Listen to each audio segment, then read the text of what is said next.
New tonight at 10, another development in Illinois' controversial assault weapons ban. A downstate judge says the state cannot enforce the ban while lawsuits work their way through the court system. CBS 2's Sara Machi standing by in the studio here to explain. And Sarah, I guess the big question tonight is, can people still buy these assault weapons and high-capacity magazines? Well, I'm really glad you asked, because I asked the same thing. I called around to a dozen stores, and even sellers say they're not completely sure, but they are optimistic. There's at least a window of opportunity here. Still, opponents say this might be a short-lived win. It's been months since Maxson shooters in Des Plaines took certain firearms and accessories from their shelves. But hours after a favorable ruling, they are expecting a surge in sales. We've already seen it.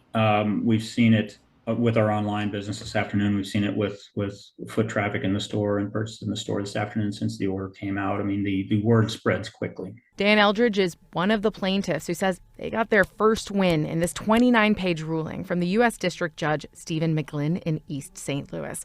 McGlynn put a temporary block on the state law banning the sale of assault-style weapons and high-capacity magazines, a ruling that comes just weeks after a Naperville gun dealer's case failed to get higher judges to issue a similar halt. We thought there would be a lot of litigation. I'm not sure we thought there would be quite as much as we've seen. John Schmidt sits on the board of the Gun Violence Prevention PAC, or GPAC, advocating for gun control legislation in Springfield, and says they have seen their share of favorable rulings and expects this one will soon end up in the 7th Circuit Court of Appeals. I think we've had the statute in effect now for 4 months.